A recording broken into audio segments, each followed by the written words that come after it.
At ipakita ko na sa inyo ang bagong pamasahe o ferries nila. Ang pamasahe ng Ku Shipping Lines from Kawayan, Masbate to Bugu City ay as of April 5, 2026. Matapos akong makakuha ng ticket, agad akong umalis sa lugar at lumabas at dumiretso ako sa pantalan ng Kawayan nang walang pag-atubili sa oras. Sa pagdating mo sa port, may mga proseso na kailangang sundin dahil hindi ka basta makakapasok kung wala kang bayad at tamang papilis na dalhin. Kasi may gwardiya nakabantay dito bago ka makapasok doon sa dulo. Kung may motor ka, may bayad na 12 pesos para sa ticket vehicle pass at dagdag na 6 pesos para sa ticket entry pass. Pagkatapos ng bayaran, tuloy-tuloy na ang pasok ko hanggang doon sa dulo ng pantalan. At may sinasabi pa si Sir dito. Nakusigan sa ko. Hey! Shout out! Shout out ko shipping. Shout out ko shipping. Pag ikay nasa taas, ito ang makikita mo sa labas. Napakagandang pagmasdan ang tanawin ng pantalan ng Kawayan. Alas 11 na ng umaga nagsimula ang loading ng sasakyan. Isa-isang pumapasok ang mga ito sa barko na tila walang katapusan.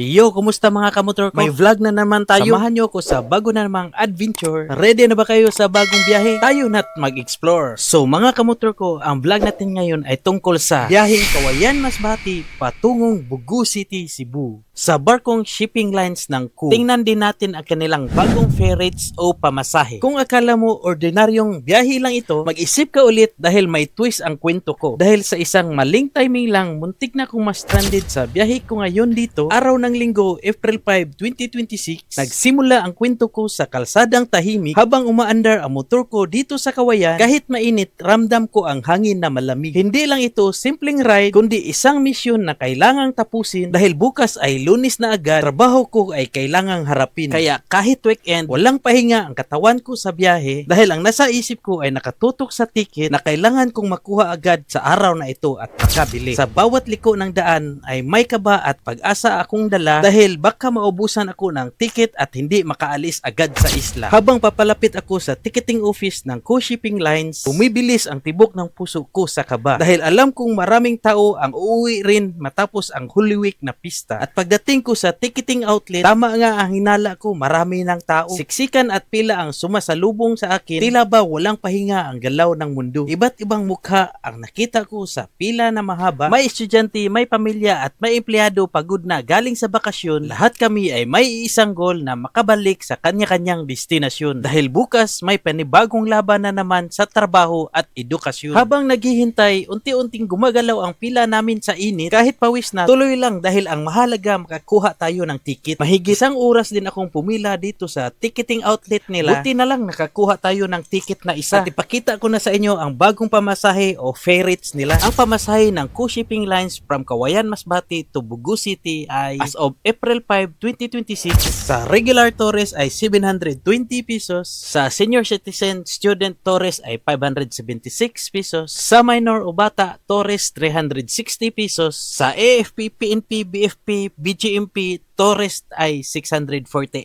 pesos. Dito naman tayo sa regular o economy 480 pesos. Sa senior citizen at student economy ay 384 pesos. Sa minor o bata economy ay 240 pesos. Sa AFP, PNP, BFP at BGMP economy ay 432 pesos. For queries and inquiries at kung may balak kayong magdala ng sasakyan, tawagan nyo lang tong ticketing office ng Kawayan para makapag-reserve kayo at may slot kayo sa barko. Ku Shipping Lines Kawayan Branch, contact number 0962-137-7251. Matapos akong makakuha ng ticket, agad akong umalis sa lugar at lumabas at dumiretso ako sa pantalan ng Kawayan nang walang pag-atubili sa oras. Sa pagdating mo sa port, may mga proseso na kailangang sundin dahil hindi ka basta makakapasok kung wala kang bayad at tamang papilis na dalhin. Kasi may gwardiya nakabantay dito bago ka makapasok doon sa dulo. Kung may motor ka, may bayad na 12 pesos para sa ticket vehicle pass at dagdag na 6 pesos para sa ticket entry pass. Pagkatapos ng bayaran, tuloy-tuloy na ang pasok ko hanggang doon sa dulo ng pantalan. Nang makarating ako sa harap ng barko, nakaredy agad ang ticket ko kasi bago ka makapasok doon mismo sa loob ng barko, may inspection personnel na nakabantay dito. Grabe, ang daming tao sa araw na iyon. Halatang lahat ay sabik na makabalik sa kani-kanilang destinasyon. Ang mga taong ito ay galing sa bakasyon ng Holy Week o Semana Santa mula Huwebes Santo hanggang Sabado de Gloria. Puno ng pahinga at saya, ngunit ngayon ay oras oras na para bumalik sa realidad. Kaya kahit pagod, lahat ay nagmamadali sa pag-uwi sa kanilang responsibilidad. Bago ka makapasok sa loob mismo sa pintuan ng barko, ibigay mo yung ticket sa inspector personnel nila dito. At may sinasabi pa si Sir dito. Pinakosgan sa ko. Hey.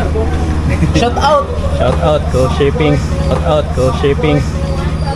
Pagpasok ko sa loob ng barko, mas lalo kong nakita ang dami ng pasahero. Halos wala nang maupuan at siksikan na ang bawat sulok ng barko. Buti na lang ang ticket ko ay may higaan. Doon sa second floor matatagpuan. Dahil tourist ticket ito, may kunting ginhawa kahit mahaba ang biyahe. Pag ikay nasa taas, ito ang makikita mo sa labas. Napakagandang pagmasdan ang tanawin ng pantalan ng Kawayan. Alas 11 na ng umaga nagsimula ang loading ng sasakyan. Isa-isang pumapasok ang mga ito sa barko na tila walang katapusan. Tumagal ng halos isang oras ang pagluluding nila dito hanggang mapuno ng iba't ibang klase ng sasakyan ang barko. Ilang sandali pa, alas 12 na ng tanghali nang umandar ang barko, unti-unting iniwan ang Kawayan Port habang kami ay nakatanaw sa malayo. Nagsimula na ang 7 oras na biyahe papuntang Bugo City, Cebu. Isang mahabang oras para magpahinga, matulog at mag-relax sa loob ng barko. Alas 7 na ng gabi nang makarating kami sa port ng Pulambato, isang mahabang biyahe ang natapos at ligtas kaming nakadaong dito. Maraming salamat sa MB Palanastar ng Co Shipping Lines. Dahil sa kanila, nakauwi kami ng maayos sa pagbiyahe at walang aberya. Kaya habang nanonood ka ngayon ng vlog na ito, sana ay may napulot kang detalye, aral o inspirasyon mula sa kwento ko dahil ang simpleng biyahe ay may lalim na dala kung marunong kang tumingin at makinig sa kwento ng iba. Sana makatulong sa inyo ang vlog na ito. Kung nagustuhan mo ang ganitong content, alam mo na ang gagawin, mag-follow, comment at like at share na rin. At dahil umabot ka dito sa dulo ng aking video, pwede ba tayo makahingi ng pabor sa pag-subscribe sa aking YouTube channel para sa iba pang Cebu Port Guides, updated at ready sa panel. Dahil ang goal natin ngayong taon, mag 1,000 subscribers. If you subscribe, much better. At i-click na rin ang notification bell para sa bawat bagong upload ay makikita at hindi ma-miss ang tips, schedule at fare. Maraming salamat sa panonood mga kamotor ko. Ride safe palagi at kita-kita tayo sa susunod na adventure. Ingat sa biyahe at enjoy your trip. See you.